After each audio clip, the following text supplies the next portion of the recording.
What is up, guys, gals, and non-binary pals? My name is Naomi. Welcome to House of Miscellania. Today I'm coming at you with the WIP and chat.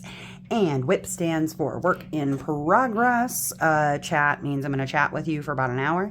And at the end of the WIP and chat, I will read for you a tarot card, which is our thought for the week. I've already shuffled these, so we're just going to move them out of the way for now. And let me move on to my tools. Now, these are going to look very familiar to you. I use them all of the time because I love them so much. This is a pen from Diamond Pen Pal. This one is the Satura pen. This is the chubby version of their pens. I love they're very thick. I need them thicker because I have carpal tunnel. If you're a person who also deals with issues of carpal tunnel or your hands go numb, arthritis, that sort of thing, thick pens, they're the way to go. In my single placer here, I'm using Ghost from Diamond Painting Daily. This is like a glue dot. It is a liquid that turns solid. It goes from white to clear, and then it works fantastically well on ABs, even regular diamonds, but I love using it for ABs. In my multi-placer end, I will be using Purple Prismatic Sparkle dot putty from Butterfly Effect Wares. All three of these can be found on Etsy, but if you look down in the description box, there will be links to everything. You can go check them out yourself. I am using a tray from Firefly. This is the Switch Mini Max. It says mini, but let me, it's big. So it has a removable lid, which I remove, a removable trash tray, which I also take out and set aside, and an open and close pour spout. Looks like a whistle on the bottom. Pretty cool. And then there's a little spot right here where you can put your pen in it and it won't roll away if you would like to use that. But this is over on fireflyda.com, and the diamond painting I'm working on, you guys, is it's a pretty one. Hold on. It is Enchanted Frost from Jaded Gem Shop. This is by Leoba Bruckner. Love it. It is one of her hand-rendered pixel charted. That's what she calls her hand renderings. And isn't it just lovely? I am over in this area right now. And let me just go ahead and get started. I will probably talk for about an hour. Sometimes it's less. Sometimes it's a little bit more. Kind of just depends on where the conversation goes, honestly. But that being said, how are you guys doing? Let me do my check-in with you first. It is just the week before Halloween. A little Halloween, right? Everybody loves a little Halloween. And it's a Tuesday. Well, when you're watching this, it's Wednesday. I always record this the night before so that I can kind of keep you up to date. I stay up very late recording, but it's what I like doing. You know what I mean? But yeah, tell me how you're doing. How's your week been since the last time we got together? I have been busy, but like not in the traditional sense. My mother-in-law has her knee surgery coming up on Friday, on Halloween actually. And so she'll be kind of out of commission for a bit. And while getting everything ready herself, I've been helping them get the house ready because she wants to make sure she can get around, that everything is clean. Excuse me, she doesn't have to worry about cleaning up messes or whatever. Like, no, okay, maybe y'all are the same, but if I go on vacation, right, before I leave to go on vacation, I always make sure that my house is clean. Not because I love to clean my house, because it's not my favorite activity, but it is nice to come home to a home that is relatively cleaned up, that you don't have to really do anything. You can relax because you just got home. Well, I feel like it's the same with regard to getting back from a surgery, that you want to make sure that the house is all kept up, taken care of, so that all you have to do is relax, right? Recover, all those things. And So I completely understand. Well, I've been doing a lot of helping out with that, making sure the house is ready, etc.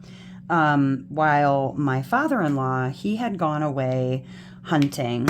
Oh, and I know that while he was out hunting, that he managed to get a doe, I guess, and then his uncle, who is actually close to his same age, ended up getting a stag, a buck, not a stag. Stag is, what is the difference, actually?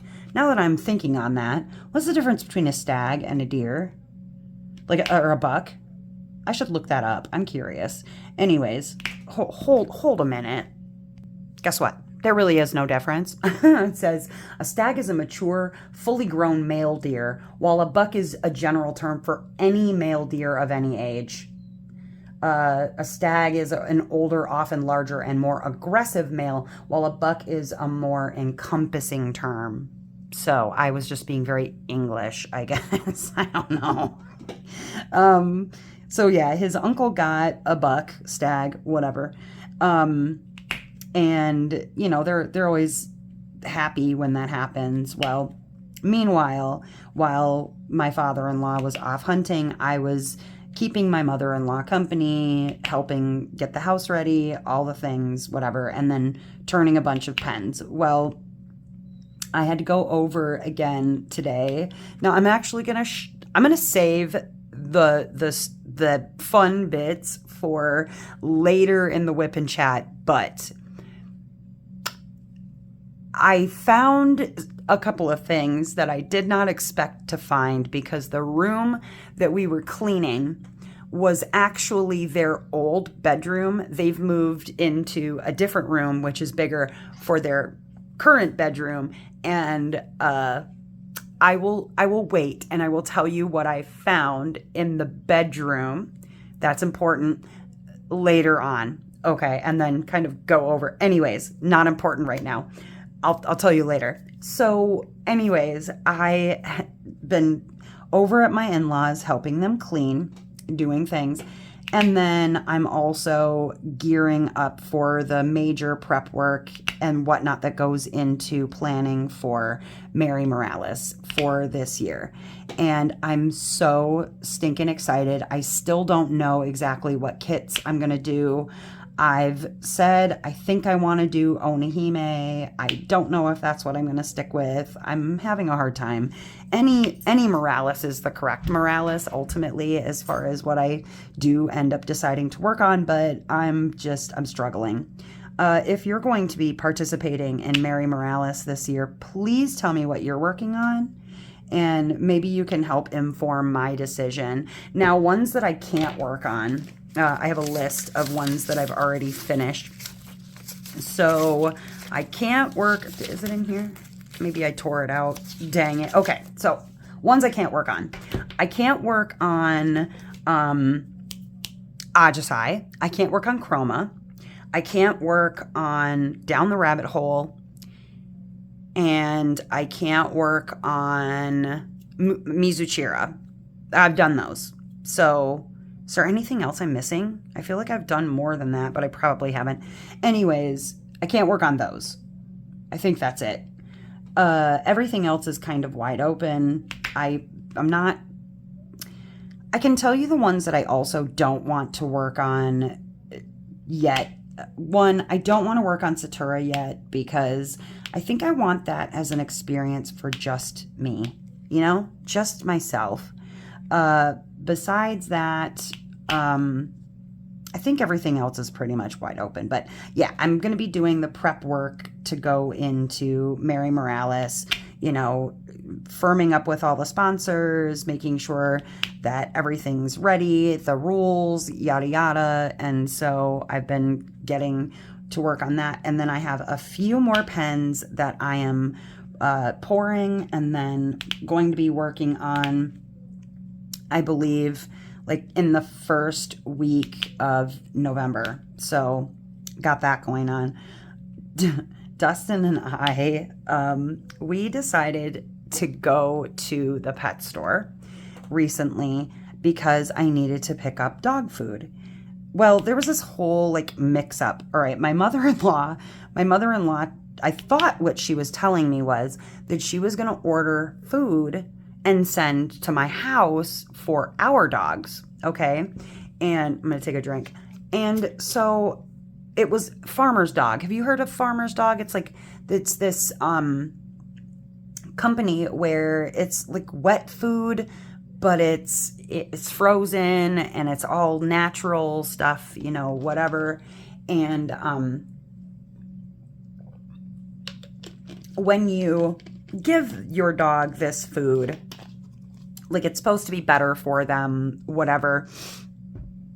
And so I thought when she said she was sending food to my house, that she was sending food to my house for my dogs. Well, that was not the case. I completely misunderstood what she said to me. I don't know if I was only half listening or if she only half explained. What she was trying to do was to use my email address and my address and whatever to sign up for dog food for her dogs, okay? Because she was going to get a 60% discount. Because she's purchased this food for her dogs before, but like the Farmer's Dog, it's not cheap. So apparently signing me up as a new customer was going to save her money, and she had to have it sent to my address, so they didn't realize it was going, you know, like whatever, to her. And so I completely misunderstood. I thought she was sending me dog food for my dogs. And so like I let their food basically run out to the point where I went and I picked up some, like a bag of Iams or something, because I feed our dogs Purina Pro Plan. This is a mouthful. Purina Pro Plan. I no longer get the puppy. I get the adult because Beans is over 2 now. But then it's got to be sensitive stomach because he is allergic to chicken. And most things that are not sensitive stomach have chicken as like the main ingredient. So I get this Pro Plan, but this time I got Iams sensitive stomach, which was fine. They did okay on it, but I figured, okay, well, they have this real food coming, and I don't want to go and spend a bunch of money on a dog food, a dry dog food that isn't going to be as good as the stuff that she's sending. She wasn't sending it to me for that. So when it arrives, it comes in a box, and I was like, I thought she was getting dry food, because I thought that's what she said, was that it was going to be dry food and wet food. I don't know what the hell I thought she said. I was clearly not paying attention. And so the food arrives, it's in a box, and I'm like, oh, I thought she was sending dry food. And so I open it up, and it says basically how to feed Buster and Molly. And I'm like, who in the sweet fresh hell is Buster and Molly? Like, my dogs aren't named Buster and Molly. I knew she had a dog named Molly, and I was like, what is going on? I'm so lost. So I sent her a text message, and I was like, you sent wet food for my dogs? And she's like, oh, it got there already? And I was like, well, yeah, I told you I was only going to get a small bag of dog food for my dogs because I was waiting for the dog food to show up. And she goes, that's for my dogs. I was like, what? So here I'm stupid, right? Thinking I'm getting dog food that she's buying for my dogs. 'Cause she's done that before, where she's sent dog food to our house for our dogs. So I didn't think it was like fully far-fetched that she would not be, willing to send dog food. So I was like, oh, well, crap. Now I got to go and get actual dog food. She's like, oh, I'm so sorry, whatever. I was like, no, it's fine. I obviously completely missed something in the conversation. So Dustin and I decide to go to the pet store. And, I'm like, okay, well, while we're here, why don't I look and see if they have something better that we can use for Bean's ears, because he's still been bothered by, his ears bugging him. And I thought, okay, well, let's go look down in the aisle and see if maybe they got a better ear wash or they have a better something, because, it's not like awful. He's not, it's just, he'll scratch his ear to the point where like he really messes his own ear up by just basically kicking himself, because he's a Great Pyrenees. Great Pyrenees are born with what's called double dew claws, meaning, so there's their paw, right? And all dogs have a dew claw. They're born with like this extra toe, but it doesn't, it's like the nail or whatever, it's not connected to anything on a normal dog. Well, with a Pyrenees, they actually are born with like basically a full toe, and then there'll be another like bean and a nail off of that toe, and it's actually connected to bone. It's not just floating. Like, so when he scratches his ears, it's like it's like a bear paw that he's like digging at his ear with. And so he can really like hurt himself. And so I'm doing the best that I can, trying to keep his ears clean, trying to make sure that, they're not hurting him or whatever. So I'm like, let's go down and look at the medicated stuff so that we can see if there's maybe something better here than there is at the other pet store that we usually go to. And we go down the aisle, and I'm looking around. I realize, like, we're starting to bicker, like, just about whatever, bickering, because we do that sometimes. I was like, well, this has, pyrethrin in it. And he's like, the other stuff has pyrethrin in it. I was like, no, it doesn't. He goes, it does. I was like, why you always got to argue with me? He's like, I'm not the one arguing. You're the one arguing. And so, like, we're fake bickering in the store. And then he goes, oh my God, what's that? And he points at the shelf.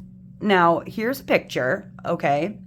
And now I read the package, and I'm like, soft chew anal gland, and then I'm like trying to process what I'm reading, and I'm like, wait, because it's clearly, after I've like read it a few times, I'm like, oh, it's soft chews for a dog who has issues with their anal glands.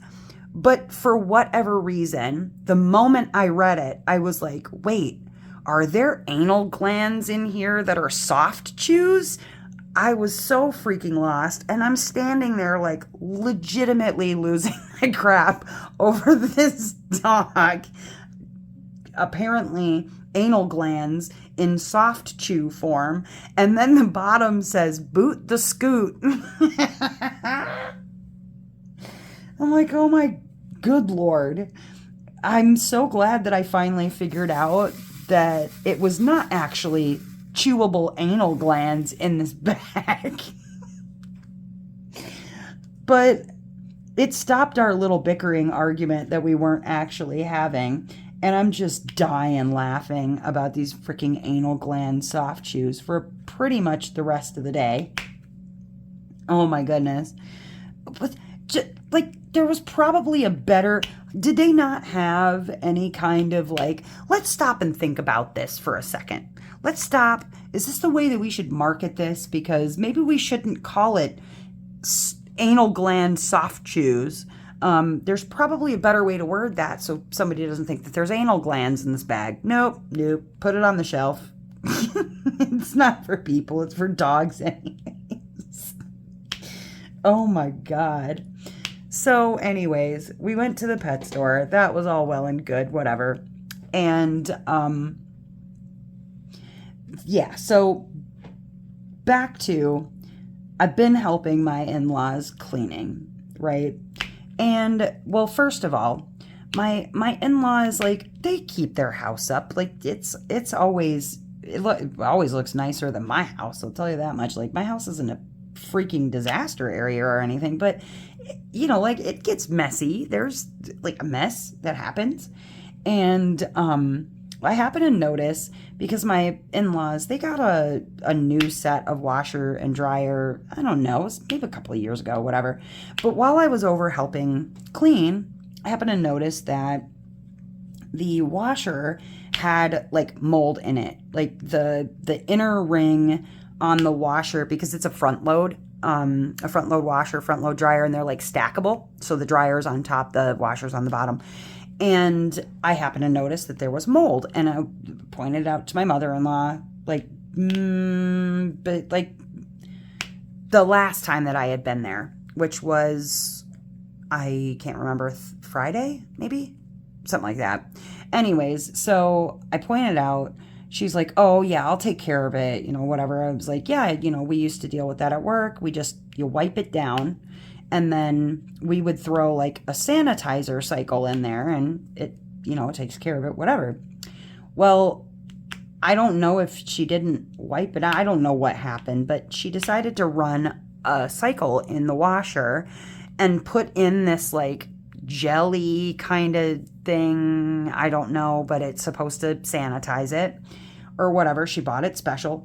Well, now the washer is stuck closed. Like the door is stuck locked. They've messed with it. They've done all of this stuff with it.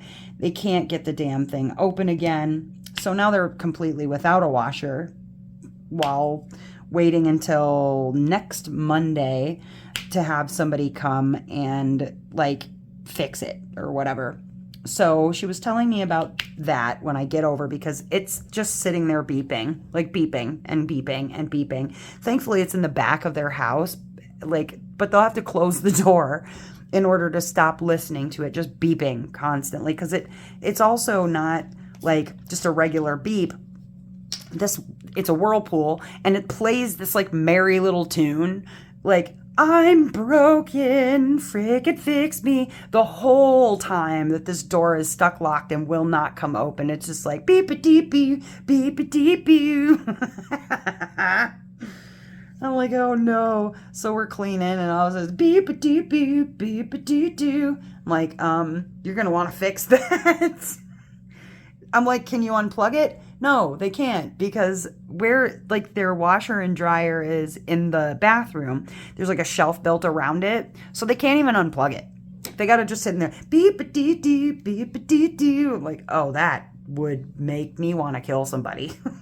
Nope. And the only way that they can turn it off is to cut the power to the entire house. That's not going to work. So I'm like, I'd have to move. I'd have to move away. Not happening. No way. But we decided to go, and we'd already moved all the furniture. Like I had said before, you know, like a heavy ass California king size bed. We moved into the other room, and, you know, there's like a built-in closet that my father-in-law built, like shelves and whatever, for their old room where their TV used to be, and now there's like clothes and random just crap. Like, I love my in-laws, but my mother-in-law is kind of a hoarder, okay? She didn't want to throw anything away. At one point, she finds this like collectible penny book, and it says that it's like 1858 flying eagle pennies, right? So we open it up. She's like, oh my God, they're 1858 penny. And I was like, that says 1927. It's a wheat back, so it's still a penny that's worth a little money, you know, with the copper or whatever. But it's certainly not an 1858 flying eagle. And the whole book is like, it's a trifold, but it's completely falling apart. And the first page is filled with wheatbacks, but then the second and third page that are falling completely apart, there's no pennies in there. There's nothing. And I'm holding on to it and looking at it, and I go to hand it back to her, but it like basically disintegrates in my hand, and I hand her the piece that has the pennies in it, and the other two pieces I just sort of toss into the garbage. And she goes, what are you doing? And I was like, it's broken. Like, what, do you want to keep it? Well, you don't have pennies you don't have 1858 pennies to put in here. Like, throw it away. What are you keeping it for? Well, every time that she goes to throw something, or like that I go to throw something out, or she goes to throw something out, she's like, oh, do I have permission to keep this? You know, like whatever. And I'm like, Becky, listen, I'm not trying to be a dick. Okay. I'm really not. But like, someday you're not going to be here. Right. And I don't want to be just filtering through pounds and pounds of your garbage. Like the bag of like donate to Goodwill stuff that she had was the tiniest bag I've ever seen in my life. Like, okay, at one point she finds this this award she had won from her job for serving 20 years at this state hospital, and like a university hospital, and inside it was like a certificate or whatever, which was very nice. Obviously keep that. That's a certificate, you know, big deal. But then there was this like zip tie included in this little envelope. It was a little zip tie. And the zip tie is like a ring measurer. And it says, use to put on your finger to fit your ring that she was going to win, I guess, or she like awarded to her, but it ended up not even being a ring. I guess it was a watch she got. Well, anyways, it's just a ring sizer thing, but it was a zip tie. And it's in this envelope, whatever. And she has the award, and I take the zip tie in this little envelope and I throw it into the garbage. What are you doing? I'm like, what the hell do you need a zip tie for? It's a ring sizer. It's not like just a regular zip tie. Well, for cords or something. I'm like, Jim has 1,000 zip ties in the garage. Like, do you need a zip tie for some cords? I can go get you one. She's just like, what are you doing? Well, so I'm in charge of cleaning out, like carrying things down from out of the closet shelves. And she's going through the stuff and making sure that everything that's in there is like, you know, keep, throw, donate, whatever. Just getting it all situated, figuring out where it goes, right? And she finds all kinds of things. You know, she's getting her things into piles. Well, first, I find a pill bottle, okay? It's like a regular pill bottle, but there's something in a plastic baggie inside of it. And I thought maybe like it was, you know, you like save baby's first haircut or something like that. Because parents do that. I have my kids' first haircuts still in baby books and stuff like that. And so I thought maybe it was something like that. So I set it aside and I figure, okay, I'll ask about it later. We'll open it up and look at it later, whatever. And then I find this like velvet lined box. It's a very fancy box, and basically my job was to take this stuff down, figure out, okay, is it medical? Is it clothing? Is it this, whatever, and put it into the specific pile. So I open this box, and inside of this velvet lined box, there's these two silver looking tube things. They're about this long, and they're silver, and they're rounded on the end. They're just tubes with rounded ends. I thought they were for fun time, sexy time, right? They were not. I thought they were, though. One apparently is a flask. Oh, that's cool. Yeah, it was something we picked up in Colorado. And I was like, all right, awesome, you know, whatever. So she's like, yeah, just take that out to Jim later when he comes in from the garage. I was like, all right, cool. I thought it was dildos, right? Well, so I set it aside along with the little bottle of possibly baby hairs. I don't know. And I go about my business. I'm helping her get stuff down. I'm, you know, vacuuming. I'm dusting. I'm like wiping the shelves down, getting the stuff ready. And so the not a sexy time box, when Jim comes back in from the garage, I take out to him to see what he wants done with it, because apparently, like I said, there's two of them, two silver tubes. They're about this length, right? Two of them in this velvet lined box. And I'm like, the first one she said was a flask. You unscrew it apart and it's got a bottle cap, like a flask, like you'd put alcohol into. And then there's another one. I take him out to the living room and I'm like, hey, Jim, I'm supposed to bring these out to you because she wants to know what you want to do with it. And he goes, well, what's that? Because he just sees the box. And I pop it open and I show him these two silver tube looking things, and one is a flask. And he opens it up and he goes, oh my God. puts the flask back in. He's like, oh, cool. Yeah, we got these when we were in Colorado. Wait a minute. And he takes out the other tube and he unscrews it and he pops it open. And then he unscrews this other inner part of it that looks like maybe a flask, but it's like he takes it out and then he unscrews the bottom and dumps out into his hand 2 joints that apparently he bought when they were in Colorado. Now this is okay. The last time they were in Colorado, they were there on a trip. They were taking their Goldwing motorcycle and they wanted to ride on the mountains in Estes Park. Now, that was over Dustin's golden birthday, which would have been, because on his golden birthday, on July 29th, when he turned 29, this was like, how old is he now? Wait, let me think.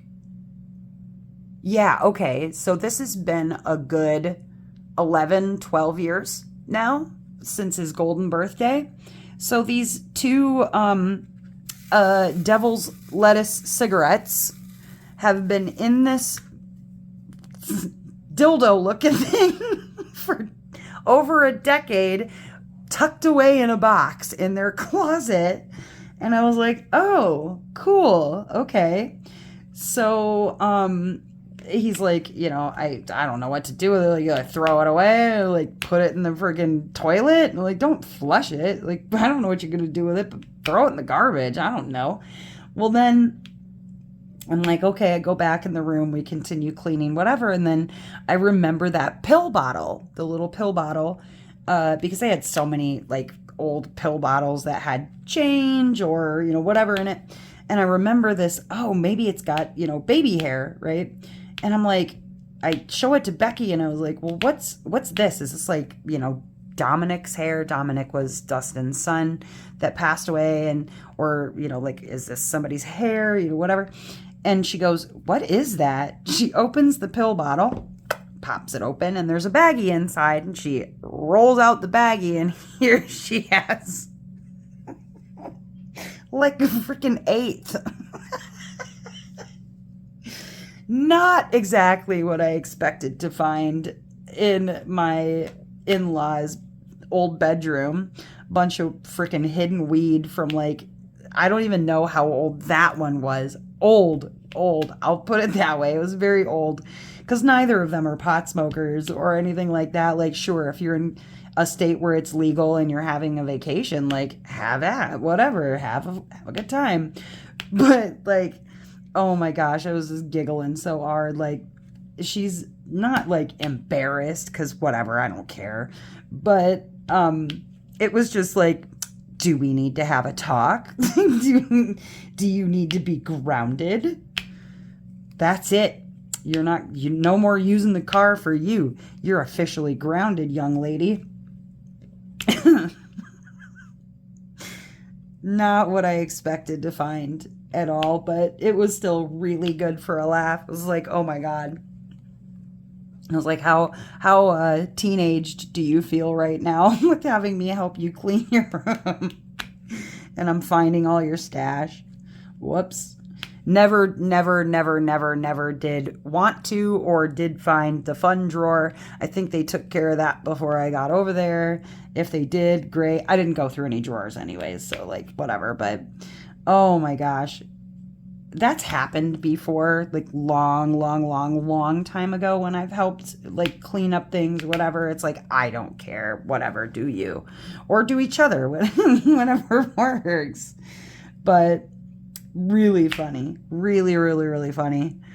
I got a good giggle out of it, but that's been keeping me busy. I know she's really worried about surgery and stuff like that, and because healthcare is something that she is a retired nurse, and I've done a lot with healthcare myself, and so like medically things don't freak me out. And so if like there's anything she needs, I told her, like, when you get home, I'm on call. Just call me for literally anything. I don't care if it's to change a bedpan or you know, you've got dressings that need changed or whatever, you call me, because I don't want her to be scared. I know she's just, you know, as we get closer and closer to the time where she's going back in for knee surgery, she's obviously more and more restless about it, a little freaked out, all the things. So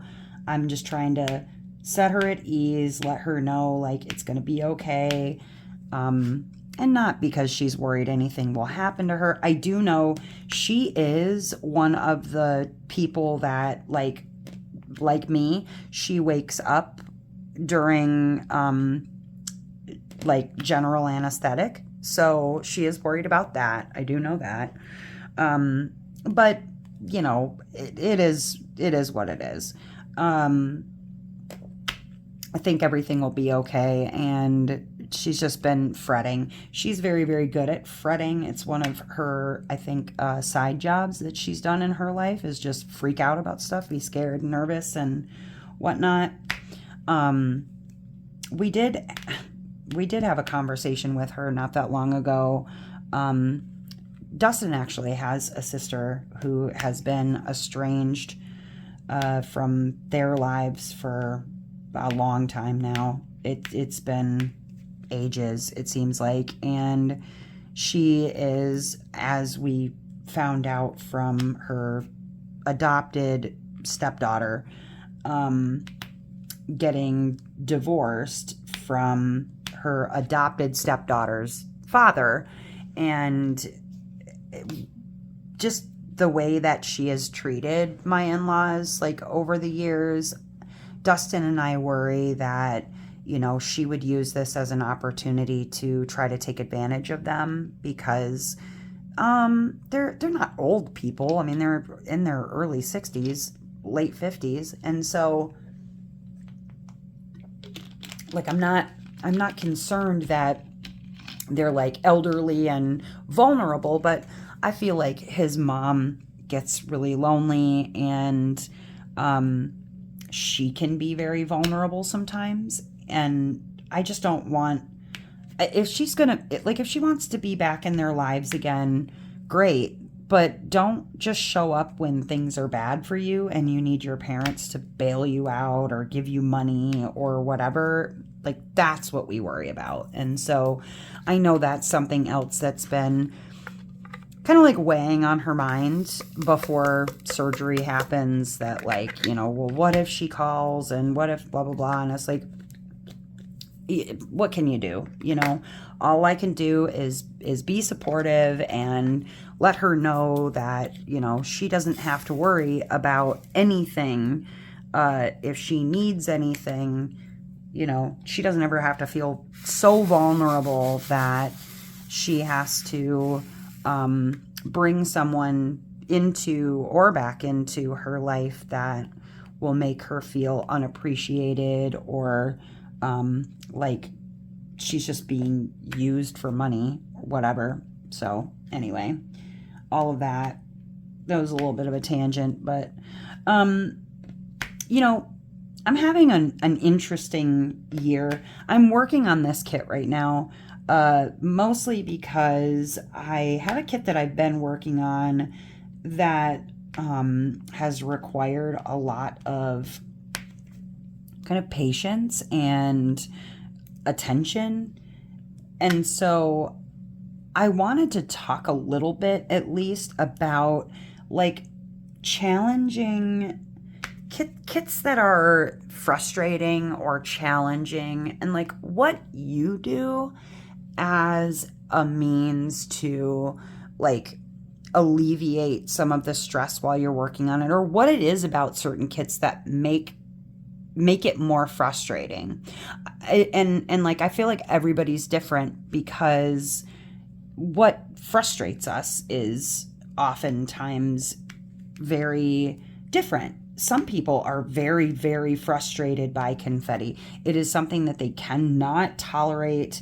They would rather do anything other than a heavy confetti kit. Like, they will honestly throw a kit away in frustration because of confetti. Completely understandable. It's just not everybody's thing. Some people loathe color blocking. They cannot handle it. It's just not something that keeps their interest. It is as frustrating for them as confetti can be for other people, and they are just as likely to pitch something because it has too much color blocking as they would be to throw something out because it's confetti heavy.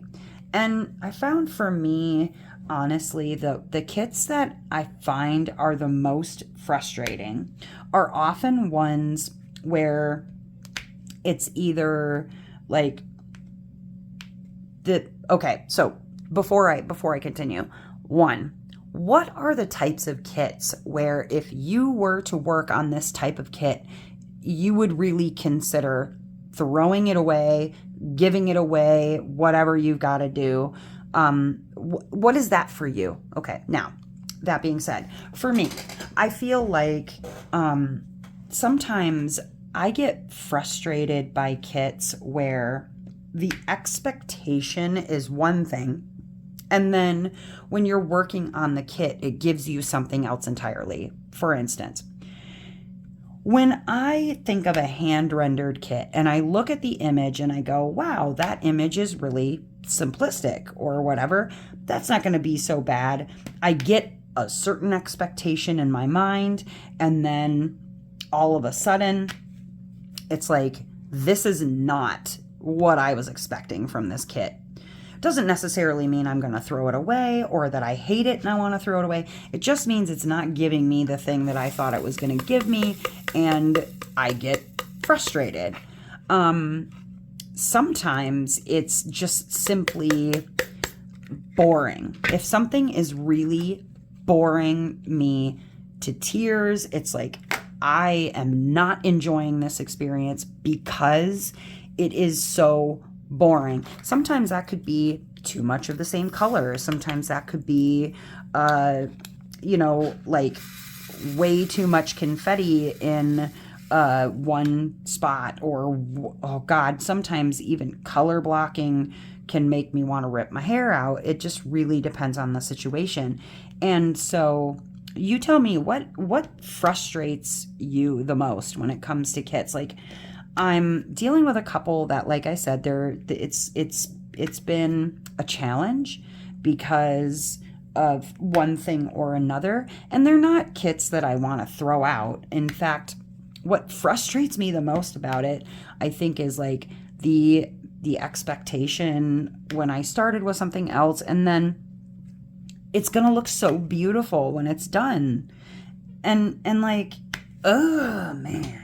Now, the other thing that I think would cause me to throw a kit away would be like horrible gapping, really, really awful drills, to the point where it's like, this doesn't look anything like it's supposed to because the drill quality, the die lots, the whatever are so freaking awful. Those sometimes can be like a throwaway situation, especially if it's a gapping issue. Like, if it's going to look like hot garbage when I'm done, forget about it. I've spent enough money on kits to where I don't have to deal with that experience. I don't have to go through that if I don't want to. So I was curious, like, what is it for you that would cause you to really get frustrated? Because at this point, like, I've pulled this specific kit out as kind of a reward for getting through a row on a specific kit that's really frustrating me. And when I do the post review, I can tell you why I love it, and I can tell you why it's also been frustrating for me, but I'll cover that when I get to it. And some of you might already know what kit I'm talking about. Totally fine. Doesn't make too big of a difference, but it's been a bit of a like, grrr, okay, I'm ready to be done with this row already, and then last week I had talked about a recommendation for a specific YouTube series that I've been watching, and I wanted to talk a little bit about that series and why I'm bringing it up again too. I figured out the name, and it is called The Enemies Project on YouTube. And it's this man who he's spent his whole basically career as a mediator, somebody who attempts to mediate between two people, not necessarily to, have them agree with the other person's point of view or whatever, but just so that they can see from the other person's point of view. They don't have to agree with it. They just have to understand it. And I think that is honestly like my favorite part about it, is like the point isn't to have these people like kiss and make up at the end. The point is to have these people come from a place of understanding for the other person. You don't have to like it. You just have to understand it and to go, okay, I don't agree with you, but I see where you're coming from. Love that. Again, it's called The Enemies Project. And the reason I watched an episode recently, and I believe it was the one where it was a gay woman who has a child, and it was a man who considers himself to be a men's rights activist, and he believes in like the typical nuclear family with a mother, a father, like that's what a family is to him, etc. And they were talking about the program specifically. I think it's 20 versus 1 or 30 versus 1. I've watched a few of them, and I think I've even like talked about them on my Whip and Chat before, because it is interesting. But they talk about in The Enemies Project how a show like that is really designed as like kind of rage bait. And they pick a air quote winner at the end, and it's basically 20 people arguing with one person's point of view on whatever. Maybe it's 20 liberals versus one MAGA, or whatever. Like one men's rights activist versus 20 feminists, or whatever. Okay.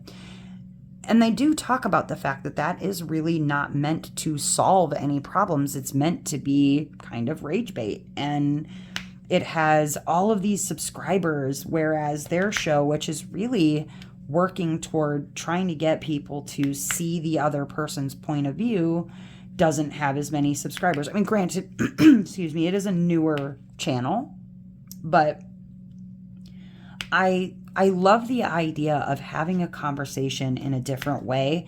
And it honestly, even watching it helped me a little bit. One, to see the other person as a human being and to understand why they think and feel and believe like they do. Doesn't mean that I agree with them, but I see the psychology of how they got there.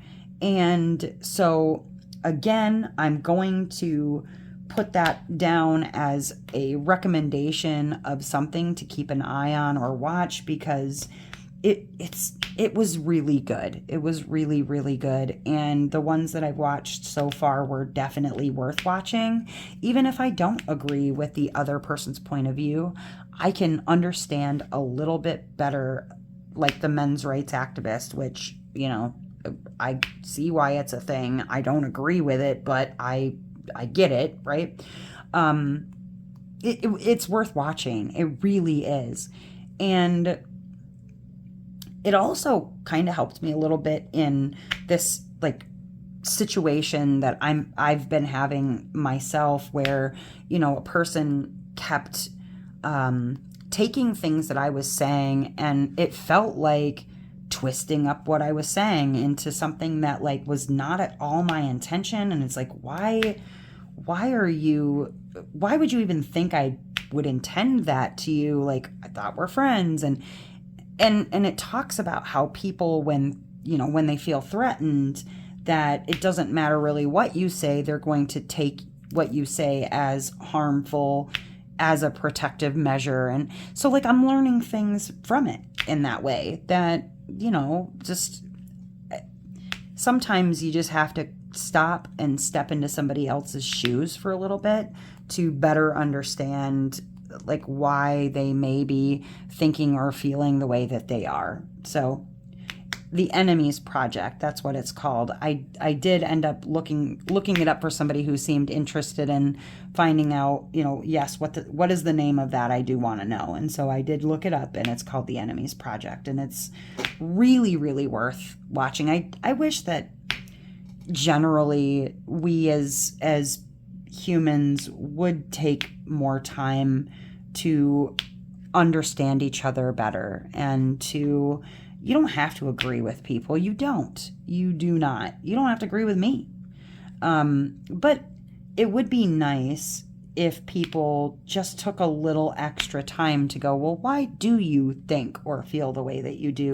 Versus just getting your fingers geared up to start typing at somebody about how they're wrong and stupid and whatever. You know, just take a minute, take a beat.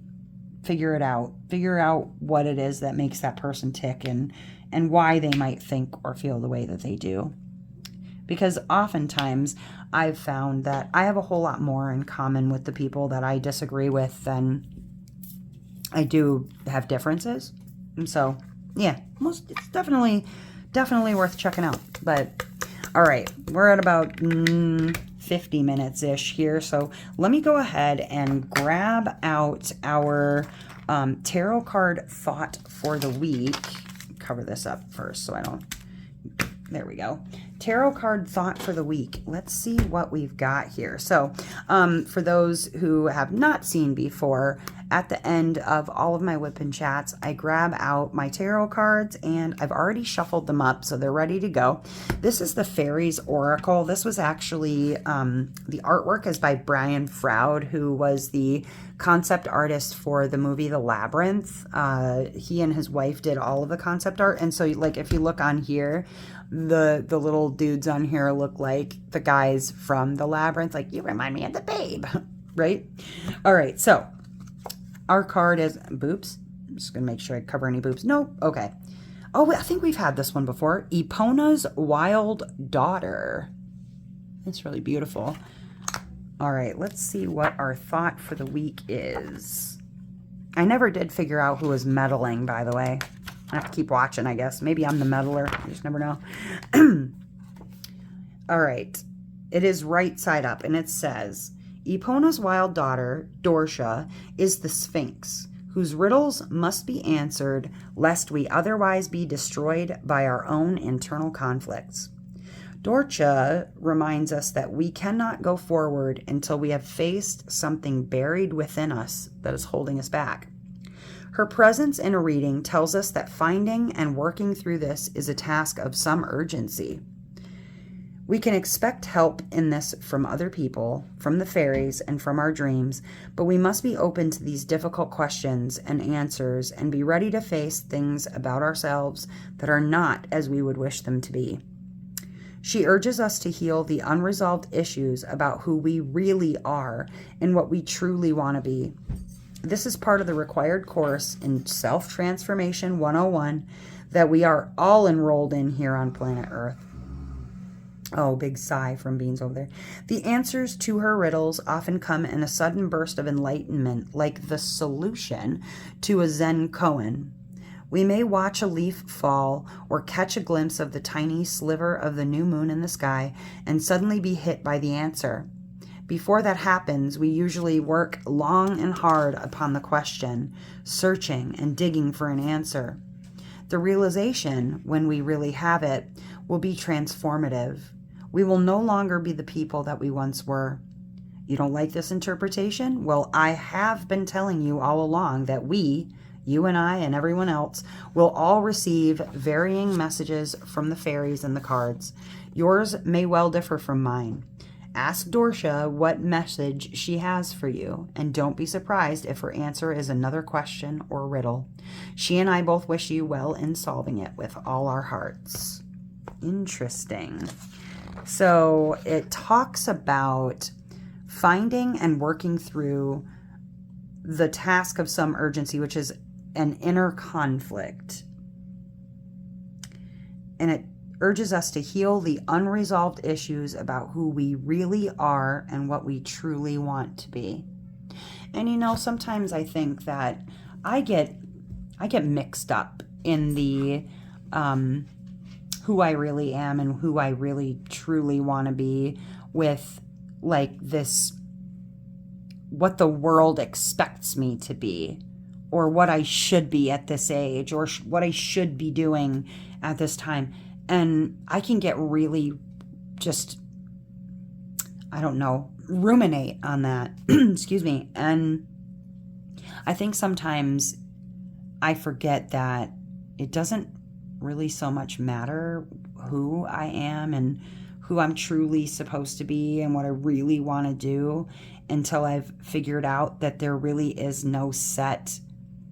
there's no set like book for everybody to do the thing that they do. Like, we're all on a different journey. We're just walking the same kind of parallel paths to each other. And the way that I might get somewhere might not be the same as the way that somebody else might get there. That doesn't make it wrong. It just makes it different. And so, yeah, I think the same is true for you. So whatever you got going on, you know, we can walk parallel. We don't have to walk next to each other, and we don't have to take the same twists and turns. We're all going to get the same destination regardless. So as long as you're happy, as long as I'm happy on my way there, then I can learn to be content, you know, with who I really am and what I truly want. So anyway, Epona's wild daughter. That's all I got for you guys. Thank you for hanging out with me. I hope you had a laugh. I hope that you enjoyed. And if you do enjoy my channel, consider subscribing. You can hit the like button if you like the video. Or if you'd like to become a member and get access to my videos early, you can do that too. But honestly, just being here and hanging out with me is really cool. And I just appreciate you watching. So thank you guys, all of you out there. Much love. And as ever, I hope that wherever you are in this great, big, wide, wonderful world, that you're having a wonderful morning, evening, or afternoon, whatever time it is, wherever you are. All right, see you next time. Bye.